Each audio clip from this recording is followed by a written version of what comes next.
So I was asked today to give you a presentation or give you an overview of what decent work is and how we approach it at the UN Global Compact, at the global level at the very least. So I'm going to do just that. I'm going to give you an overview of what decent work is according to the ILO. And then I'll give you a very quick overview of our decent work in global supply chain action platform and the recent tool that we've developed on decent work and sustainable procurement. So let's get started. I really, oh yeah, I don't control my own slides. Sorry, I was trying to click. So if you could go to the next slide, please, and then the next one. And then the next one. So this is a pretty cool quote, I think, from Guy Ryder, the Director General of the ILO, which really shows the importance of decent work and its connection to ending poverty.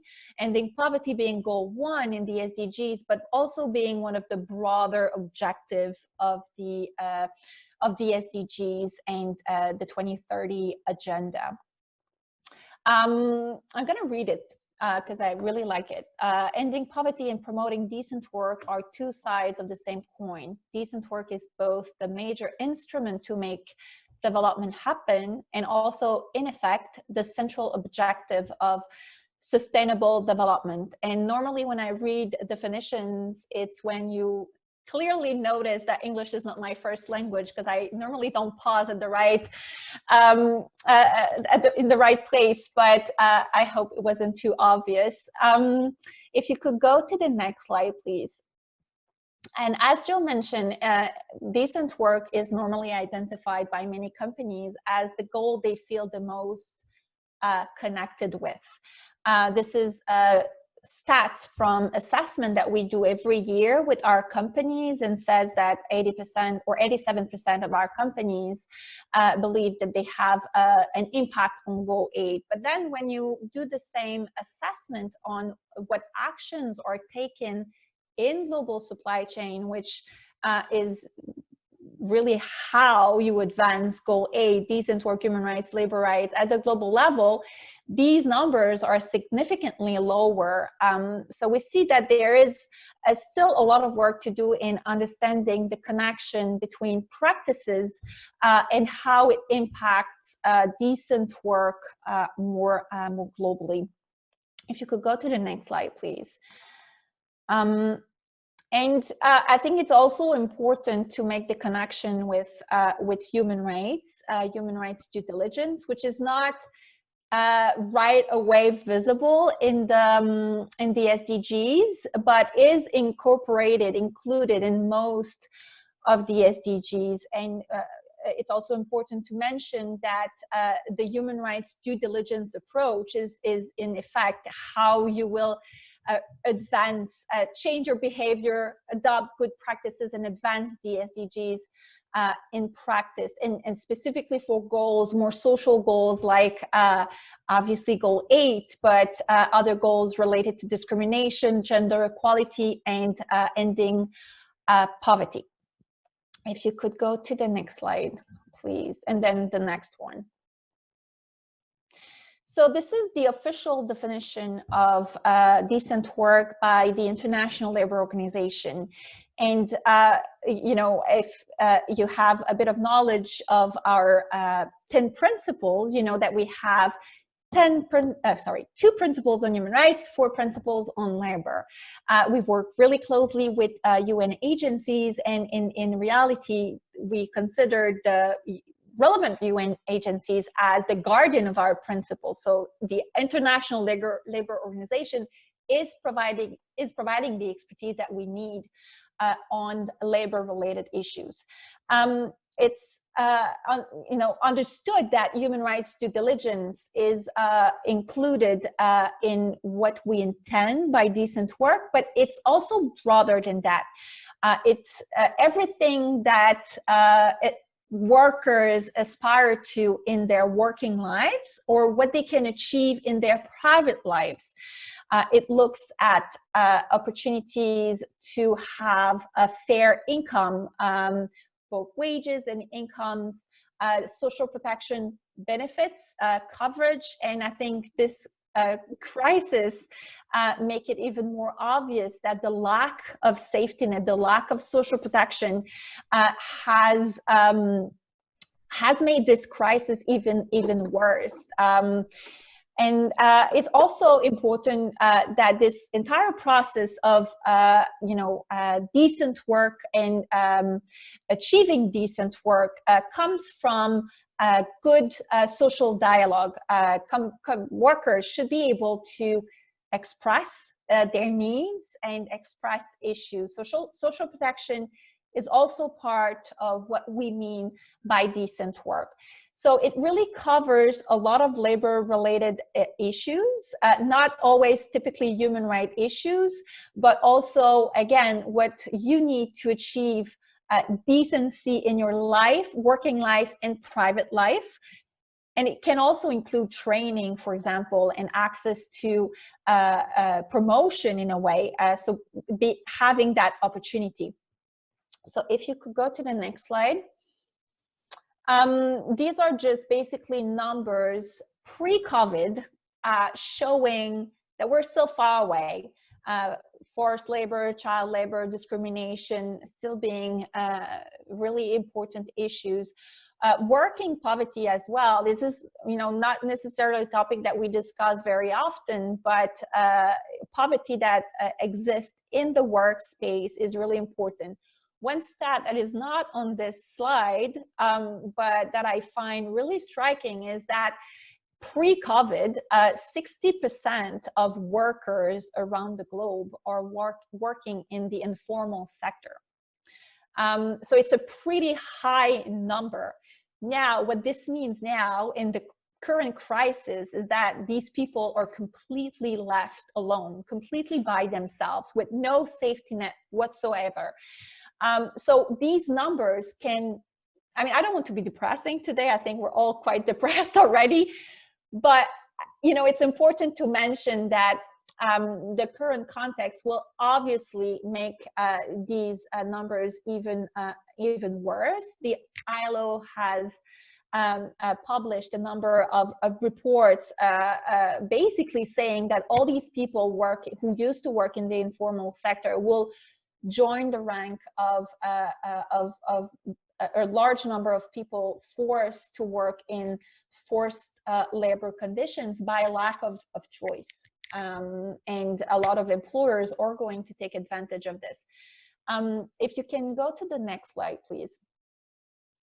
So right now, we work a lot with companies to provide some guidance on how to address this crisis. And Steve mentioned that we would not have been hit so hard if we had been more advanced on the SDGs. This is certainly true. We would also like to think that this crisis might be a wake-up call, an opportunity for everyone, governments, businesses, and all the other stakeholders to rethink supply chains, rethink what resilience means, and also rethink cooperation.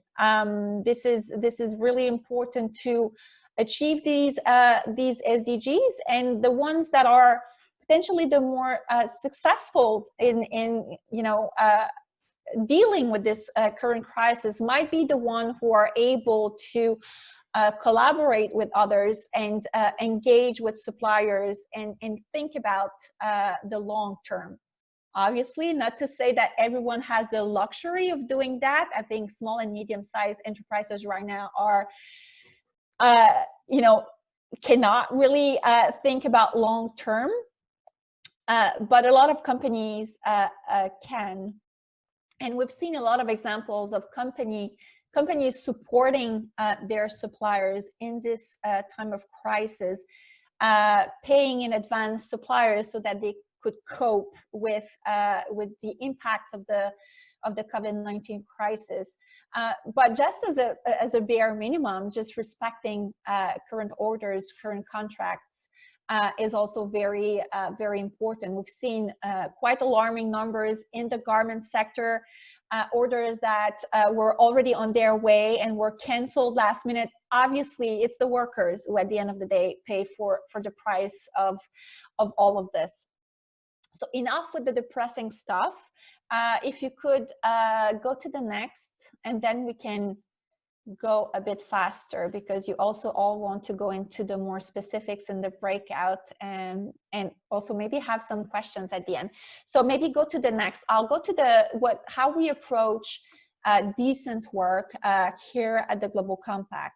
We have what we call action platforms. It's a number of action platforms, group of companies, group of stakeholders, many of our local networks involved in around the same objectives.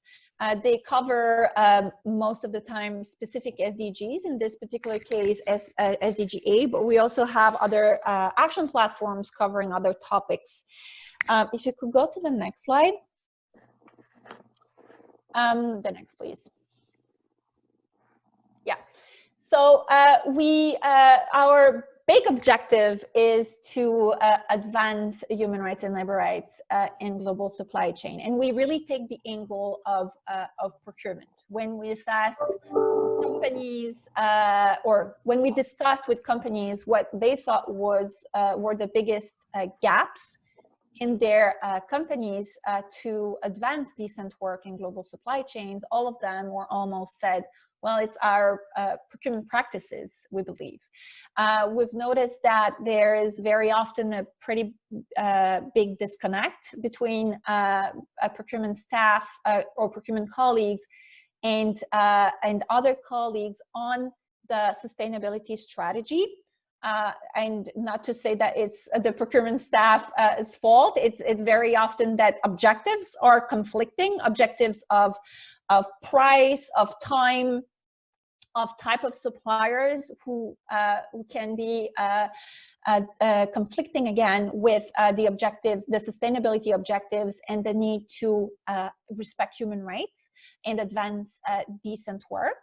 So we're really taking that approach to better and train and make that connection with procurement colleagues. We have developed what we call our Decent Work Toolkit for sustainable procurement. We had numerous consultations around the world through local networks, more specifically, where we had these discussions at the local level very often with suppliers. And the approach of the Decent Work Toolkit is really to build that dialogue between buyers and suppliers to be able, for buyers to be able to understand better the impact of their procurement practices. We've done a number of other thought leadership briefs on different topics. We work, for example, with UNICEF on family-friendly policies, really closely linked to poverty again and decent work in countries like Bangladesh, for example, in Asian countries, in China. It's also a necessity for women to enter the work market. So it doesn't seem like a closely linked topic at first, but studies show that having family-friendly policies in the workplace does indeed allow for more equality between gender, reduce discrimination, and has a huge impact on both women's health and children's health. So it's a purely, it's again a human rights issue at the end. So if you could go to the next slide, please. So now we're moving into the second phase. We're focused on the capacity building, the dialogue, opening the channel with suppliers, understanding better impact of procurement practices on the supplier's capacity to have decent working conditions, to respect human rights and labor rights. Now we're extending a little bit our reach and looking at a root cause for decent work deficits. Experience from many of our companies in the platform showed that when trying to address issues like forced labor or child labor, the successful companies had to look at other factors. Seems like an easy one in this group. It's not always that obvious most of the time. Companies like Nestle, for example, told us that when they first committed to address the issue of child labor, they had a number of audits in their plants in Africa, for example, which show that they didn't have any issues on child labor. They didn't have any child labor issues in their supply chains. Well, a company like Nestle said, well, this is crap. This is untrue. This cannot be true. Other companies might say, oh, well, okay, we have audits. Everything is fine then. But Nestle said, no, it's not possible. We have to look deeper. And they actually commissioned local people to have a closer look, to have interviews outside the workspace, to have interviews or to have assessments at night, on weekends, after working hours. And indeed, they obviously found out that they had a huge child labor issue. And the way they address it is through looking at working poverty, looking at poverty and addressing poverty in their supply chain. And this is one of the way they do it, but this is also the way that proved to have the most impact, for example. So this is what we're going to look at this year, working poverty and how it connects to reducing decent work deficits, and more specifically, how procurement practices have an impact on wages, incomes, and social protection measures. So a lot more to come in that space. If you could go to the next slide, please. I'm sorry, I'm trying to be quick. I know the time flies. The next one, please. And in 1 or 2 minutes, so this is just a quick overview of what our Decent Work Toolkit for Sustainable Procurement is. Again, we've taken the approach of looking beyond just compliance. Obviously, the legislation on human rights is booming in Europe and elsewhere in other countries and regions of the world. But a purely compliance-based approach is unlikely to have the impact that we need in the space of decent work and human rights. If you could go to the next slide. And just as an example, living wage. If you only stick to minimum wage, you're not going to impact decent work in a meaningful way. If you could go to the next slide, please. So this is what the toolkit looks like. It provides easy tools on what decent work is, how to communicate decent work, both to your procurement colleagues and your suppliers. It provides tips on how to embed decent work in corporate system and processes, provides a large number of case studies. It has slide decks, KPIs, checklists. So quite practical, as everything that we do, it's fully available to everyone, and it's gonna be translated in a couple of languages. And I'm gonna stop here. If you have questions, happy to answer them.